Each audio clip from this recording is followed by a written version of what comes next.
Hi, well, welcome to another study vlog, and this time we're doing The Great Gatsby by Scott Fitzgerald.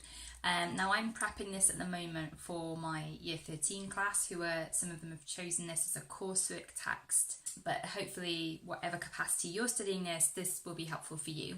And I'm really going from chapter 1, and I'm going to just talk a little bit about what I feel is the main theme here and how we can better access the text by understanding the context. So the real theme I think that is clear in chapter 1 is the theme of unrest. Okay, so you've got the characters that you're introduced to. Nick Carraway, the narrator, tells us that I came back restless after the Great War. So immediately the narrator explains his own sense of restlessness, that he came back and he was from the Midwest and he moves east to this New York area in search of something new.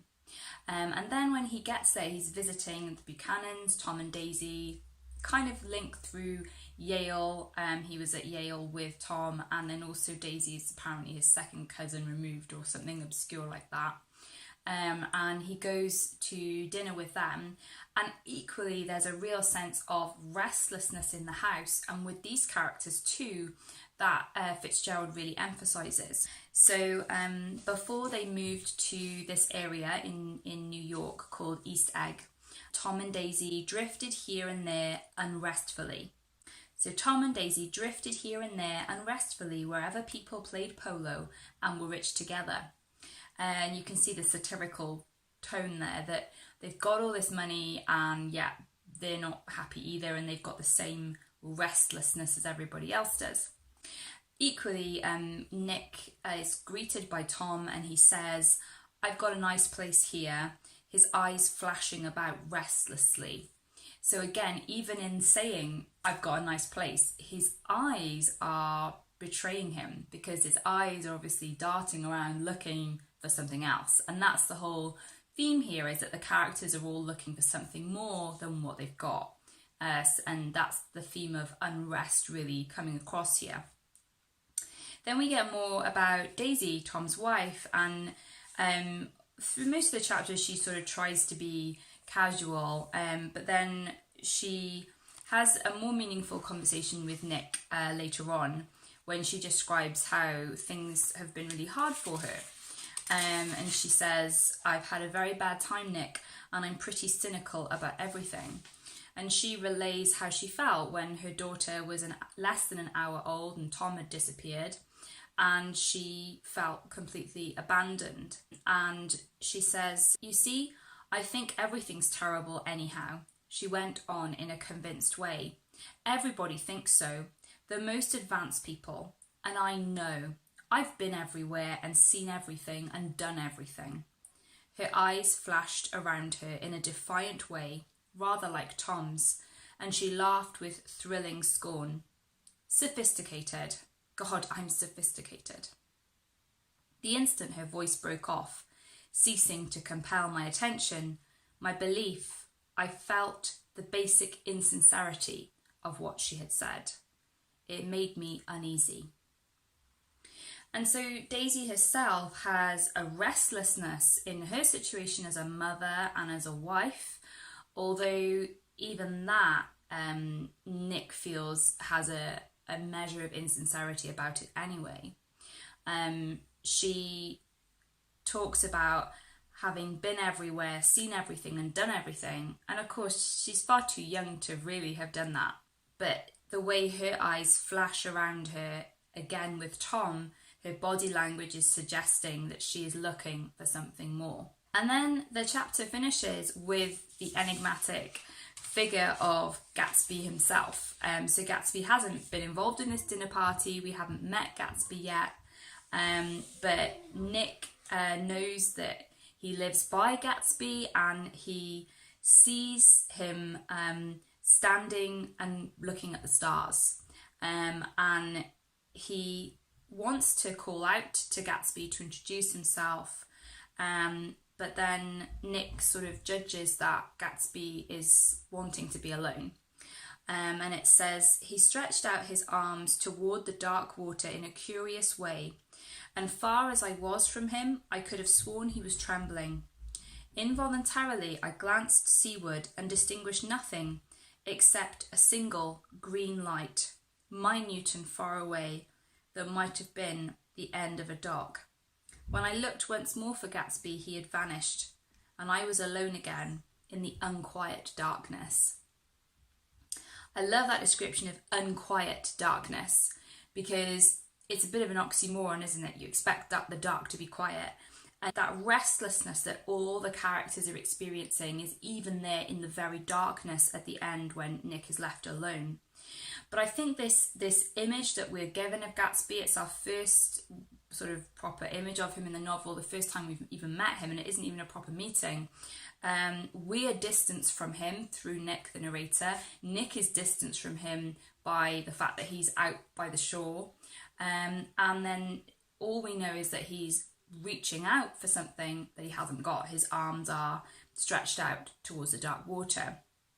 And then it doesn't take long for us to find out in the story what the green light represents, which is Daisy. And Gatsby's obviously longing after this past love and wanting to get it back again. And the image of the green light is a real symbol in the novel for a focus for Gatsby's yearning. Tony Tanner writes an extensive introduction in the Penguin Classics edition, and he says that the green light is like a focus for Gatsby's yearning. It gives definition to his desire. And he says the fragile magic of the game depends on keeping the green light at a distance. You can wish only on the star you can't reach. So what Tanner essentially argues is that Daisy, like the green light, has to stay unobtainable for Gatsby, and as soon as she is obtainable, the magic will be gone. And so essentially that means that the unrest that all these characters are experiencing will never disappear. Because paradoxically, as much as they try to fulfill their own desires, that unrest will always be there and they cannot overcome it.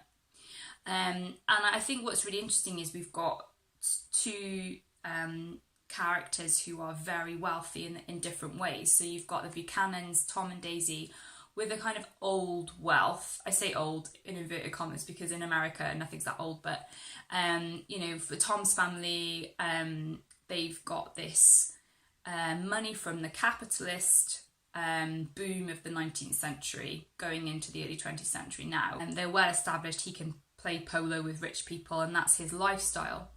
Gatsby's got new money, and we find out in the novel more about the sort of shady ways that he's made this money, but Gatsby's got this new money. Both of them have everything materially that they could possibly want, but neither of these sets of characters are happy, and that's really interesting because fundamentally the novel is speaking into the 1920s jazz age, after the Great War, a sense of aspiration, a sense of possibility. This is a context in which the American dream has never been so important and so within grasp for so many people. In the novel, the automobile is very important, and cars are everywhere in this novel and become very significant in different ways in the plot as well. But the car is a symbol of the American dream because obviously for the everyman to afford a car shows the success of the society they're living in. However, this is what Tony Tanner says: the American dream is not an index of aspiration, but a function of deprivation.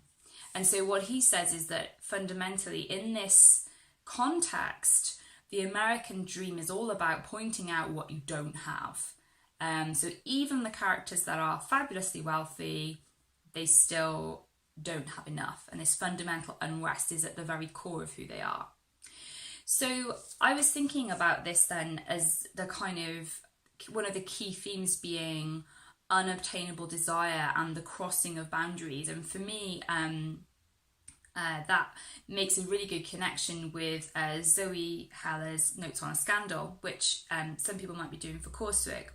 And what I think is a really good connection to make is how in that novel you've got the character of Sheba, married living in a comfortable upper middle class lifestyle, kind of going back to work because she hasn't got much else to do.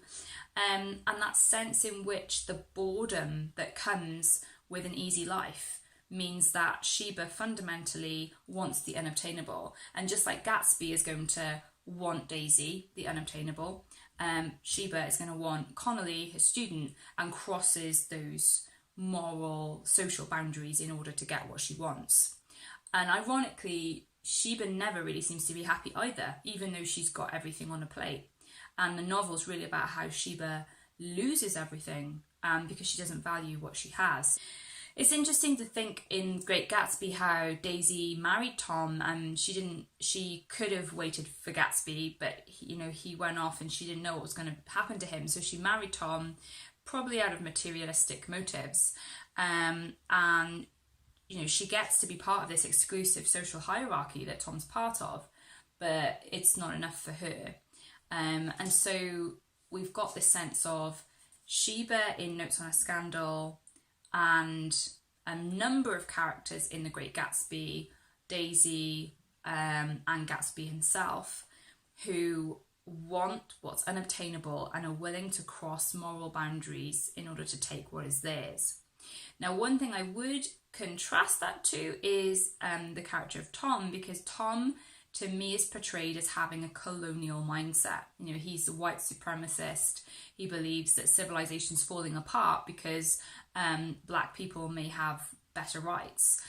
He views it as his right to go wherever he wants and get whatever he wants. And that's seen in his attitude to his mistress, Myrtle, which we're going to see more in the next chapter.